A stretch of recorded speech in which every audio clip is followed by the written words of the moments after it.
department and monitor police officers. They are completely undercover. They are removed from the books. That is only one variety of undercover officer in the Los Angeles Police Department. And those were the only officers that were removed from the production. As a result, the material was collected and on or about St. Patrick's Day, March 17th, was released in mass.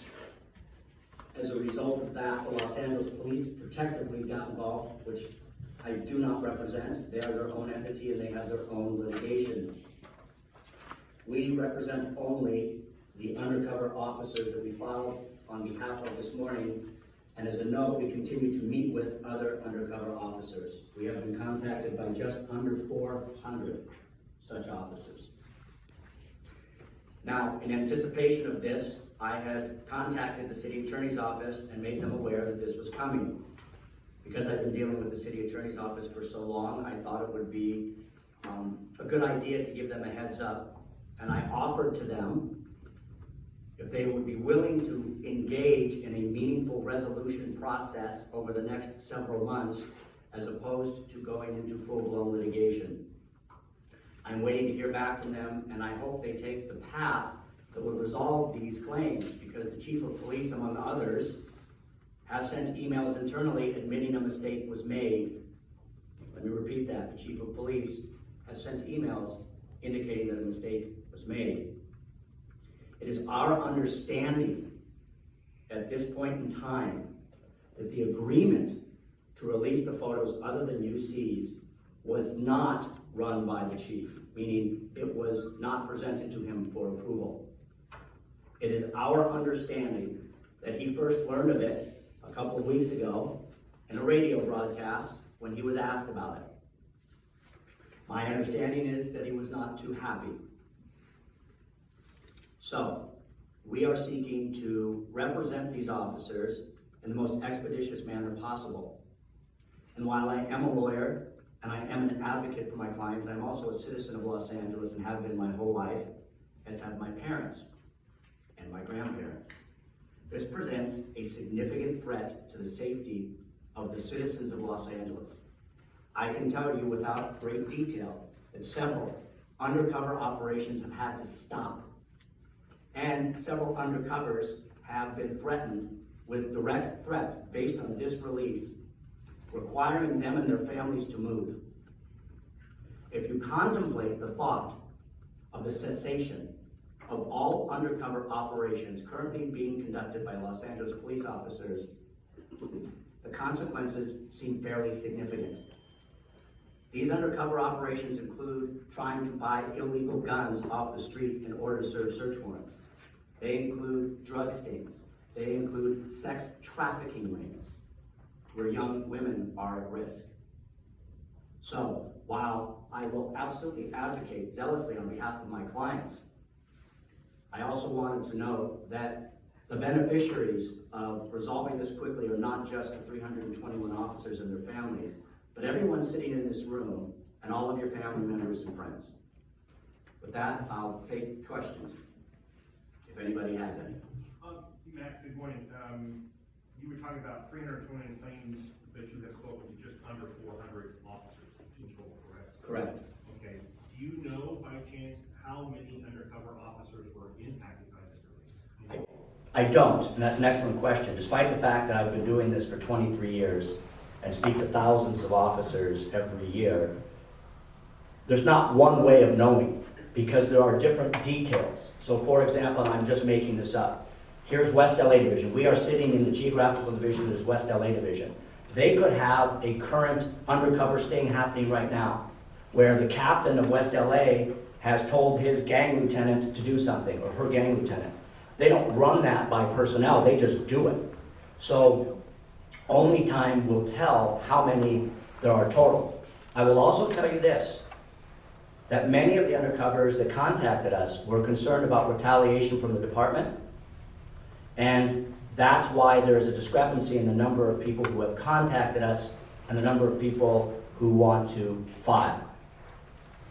That, one thing, on the filing of the suit, how does this in some ways unring the bell, if we can, to try to get these people, is it possible to get these names, faces, and everything else off of the information that was given to the plaintiffs in the Public Records Act? That is an excellent question, and in the age of ones and zeros, that's going to be very difficult. My understanding is that the Los Angeles Police Protective League, through Raines Lucia Stern, one of the firms I am working with, which everybody should know that I am working on this litigation with the law offices of Gregory Smith and Raines Lucia Stern. Okay, there's 3 firms for these plaintiffs. But Raines Lucia filed an action about a week and a half ago to bring down the Twitter handle that was like offering ransoms for police officers. They got that taken down. They are now pursuing separate litigation to try and force the LAPD to claw back the pictures. The only question, which your question is getting at, is can you ever unring that bell in this day and age? And the answer is we're just going to have to see, but I would hazard the guess that, or I would hazard the opinion, that they must try. And to do nothing is not an option. When you say officers were concerned about retaliation from the department, in what respect? In the last 23 years, I've represented over 50 people in retaliation lawsuits against Los Angeles Police Department. 4 weeks ago, I got a $10.1 million verdict on behalf of a female lieutenant who was retaliated against for standing up for her husband who was disabled on the department. It does happen. I have made a career out of it. So these officers know that. There's an old expression, I heard you talking about Baker to Vegas, so you'll be familiar with this, where there's a phrase in law enforcement, stand by for more. When I was a very young lawyer in my first case representing my first client, he had an expression, I didn't quite understand it then, but he said, stand by for retaliation. That's how embedded it is in the department. I was 28 years old, long time ago, as you can tell by my gray hair, but it's a concern of theirs. And so you all know, we used a DOE filing mechanism for the government tort claims. Not one name was used. And they are so general as to include all claims for all people so that you can't, or one, can't work backwards to identify a particular officer or detective and where they're assigned. And we have an agreement with the city attorney that we will turn over a confidential list that says what or who each DOE is. So right now the DOEs number from 1 to 321, just like in a sex abuse case. Are you seeking, I'm talking fiscal damages here, whatever on this, but is there also some action that you're taking against the upper echelons of the LAPD, the ones who made the decision to release all the names without double checking whether reviews are being involved as well? Are there a number of individuals up in the administrative staff who should have known better and are now the targets of this suit? So there's a couple questions there that I will answer. And again, one thing I've noticed about representing police officers and firefighters, that honor and dignity and fidelity to their oath is significant. And at least half ask me a question just like you asked me when I've been resolving cases, and they say, well, how do we hold these people accountable? And my response is, I can't. The law doesn't allow me to do that. The law allows me to seek money damages. I can't make Chief Moore do anything. I can't make Karen Bass do anything. I can't make the city council do anything. So the best answer I could give you is that we hope that litigation like this continues to put another brick in the wall so that the right thing is done in the future.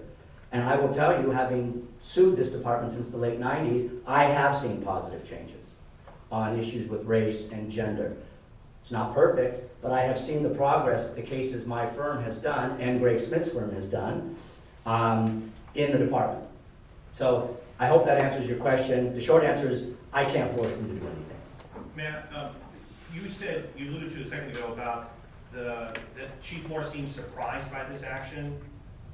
Is it your understanding that the decision to release the information was within the department or was within the city? Yes and yes. So my understanding is this, is that the commanding officer, the director of the Office of Constitutional Policing and Policy, was the one who agreed ultimately on behalf of the Los Angeles Police Department to release or comply with the Public Records Act request in a certain way. And that the city attorney then carried out that directive, meaning the city attorney is the lawyer.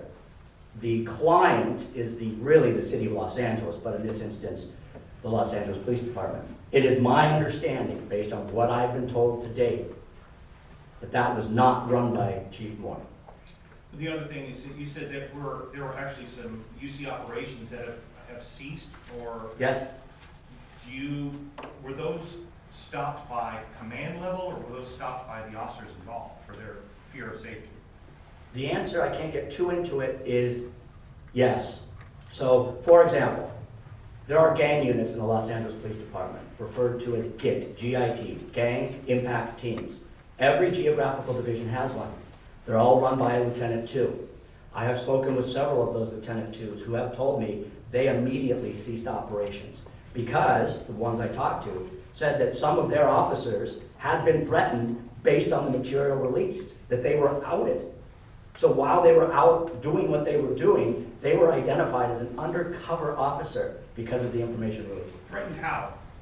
Their safety. We know who you are. You're a police officer. So the public is approaching them, how, or are they trolling them online? How are the threats coming in? Well, those threats are coming in directly, and to say the public is a little bit of an overstatement. It is the criminal element that they are seeking to surveil.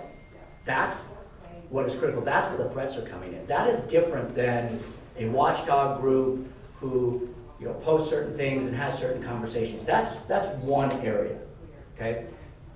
The other area is when people who stand to lose by virtue of undercover operations get a hold of the information, right? It's, as some of you may be aware, the LAPD used to have a complaint system called 181s. After the consent decree, they became 128s.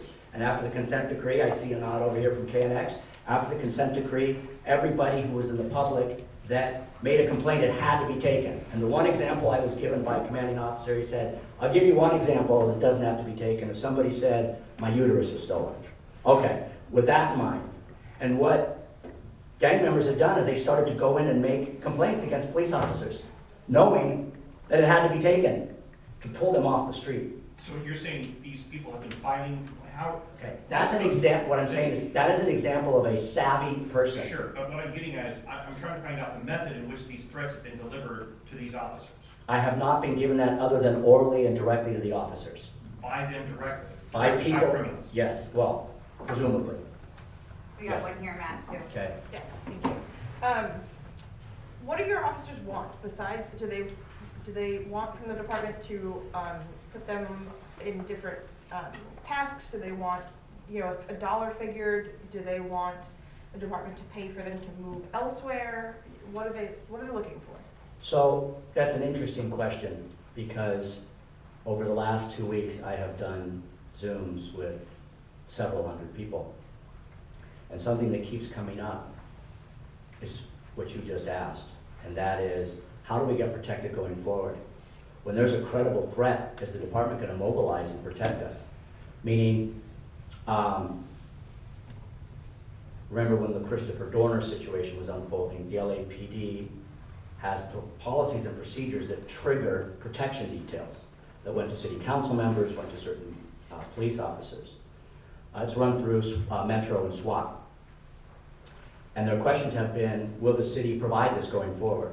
Will the city provide a service or money to scrub from the internet when these things keep popping up?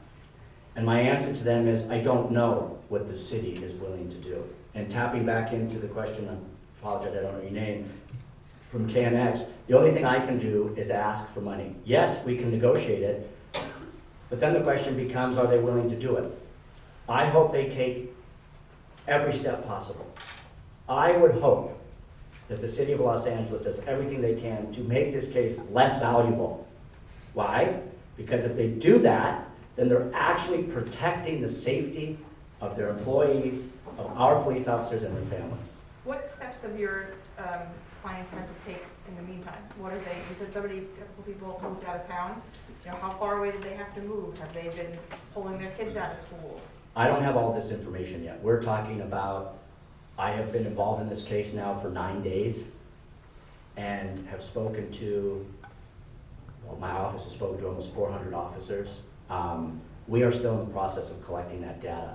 Because there's a government tort claim requirement, which you must file within 6 months or forever be barred, The most important step is to make sure that the UCs who want to be involved are involved, so they are not precluded down the road.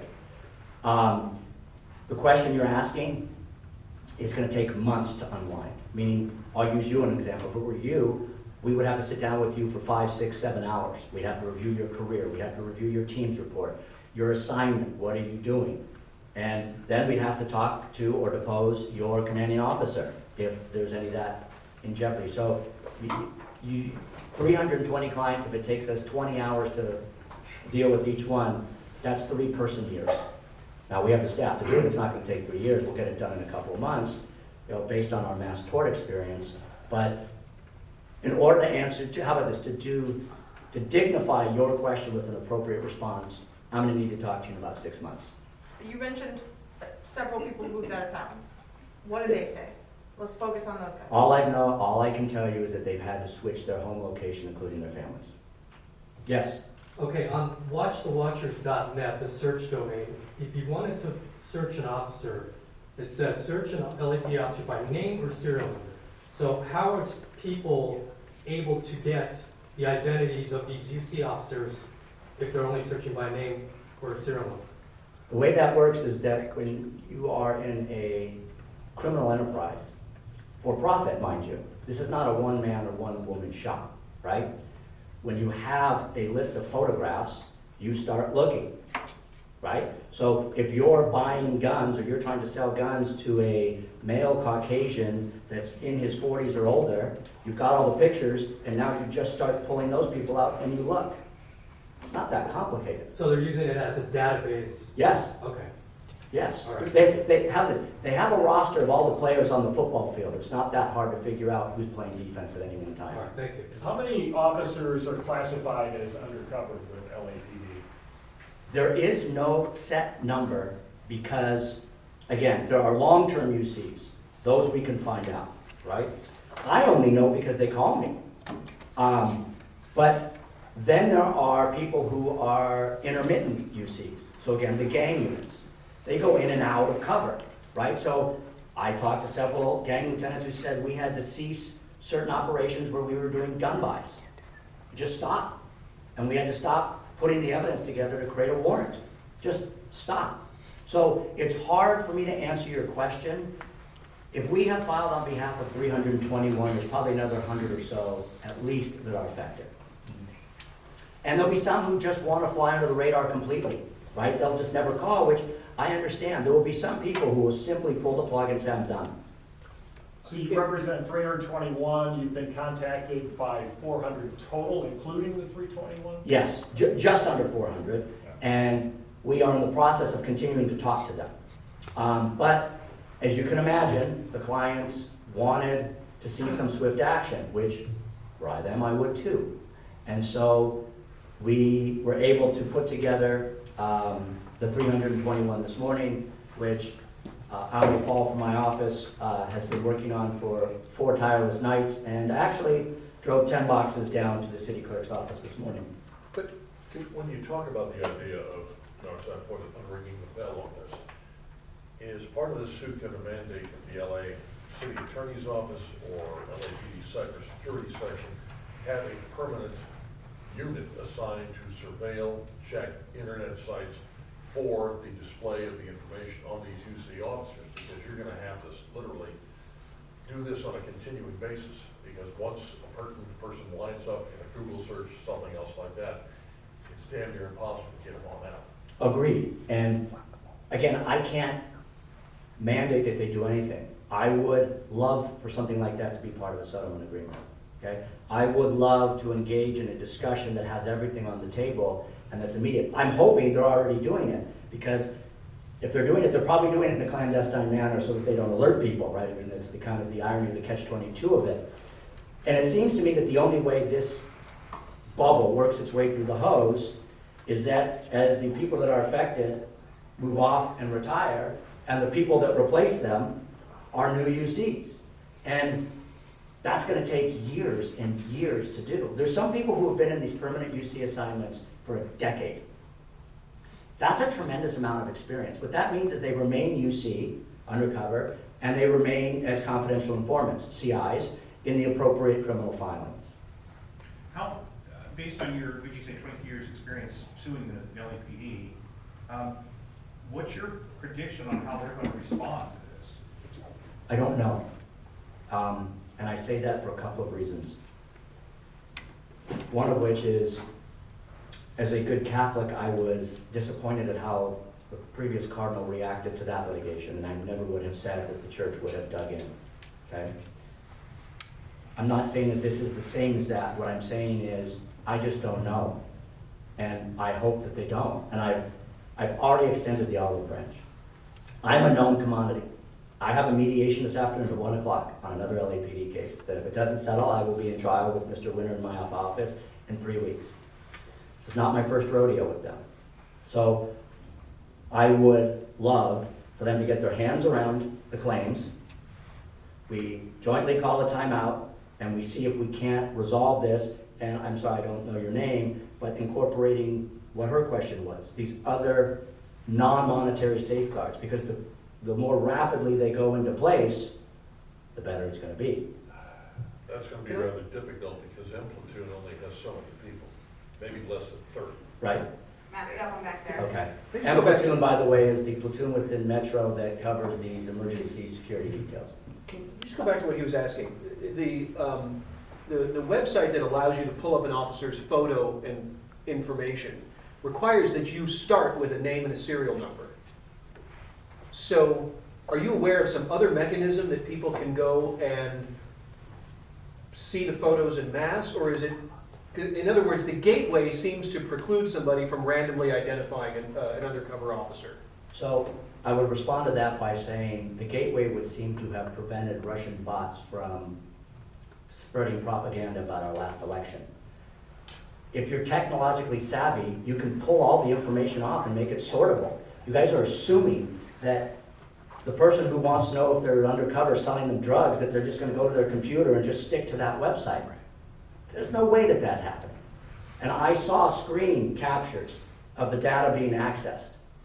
And the numbers in the access were spinning at a mind-boggling rate. That's not just somebody looking, oh, let me see who this person is. So technology is such that, as KNX keeps asking, how do you unring this bell? And the answer is, I don't know. Because if you think that that information is confined to the first web page, that's folly. It is absolutely not. Right? I mean, these criminals do hack for money, right? So now somebody hacks it and sells it. Walks around the street. $50, here's your LAPD list. Oh, well, they can start cross-checking. It's dangerous. So what you're saying is this watchthewatchers.net is not a secure site. It can be easily, No, I'm not saying that. What I'm saying is, if the last 10 years have taught us anything, that people can pretty much hack anything. And if somebody really wants the information, I mean, large institutions get hacked all the time. Banks that spend billions of dollars on security, and hospitals. So I'm not calling them out in particular. What I'm saying is, just the general state of play in 2023 is, you have to assume that the information is being pulled off in a way that is manipulable, in a way that other people want to manipulate it. Yes? Are your officers, your clients, do they fear that, like, is it a legitimate concern that they might be they or their families might be physically harmed? And are they pulling off of work? Are they calling in sick days? Are they on desk duty right now? What precautions are they taking themselves? They are legitimately concerned. That other part I can't comment on. Why not? Because it's up to them and their command, and I don't want to have in the press what I know they're doing so that then it can be found out. See, the whole point here is to tell you what's happening and keep anonymity. If I were just going to tell you everything, I wouldn't have used a Doe filing this morning. Because I have an obligation too. So what I can tell you is that it's happening. It's up to you to decide whether it's legitimate or not. Well, the coattail on Stephanie's question, can you give us a percentage of officers that are not in the field anymore as a result? I can't. We don't have that data, and even if I did, I couldn't tell you. Are they calling in sick? Are they? Can't tell you that either. Thank you. Any other questions? Okay, I know that 2 outlets want Spanish. Anybody else? Can you show of hands really quick in Spanish? Okay, so, why don't, if anyone wants separate interviews with Matt,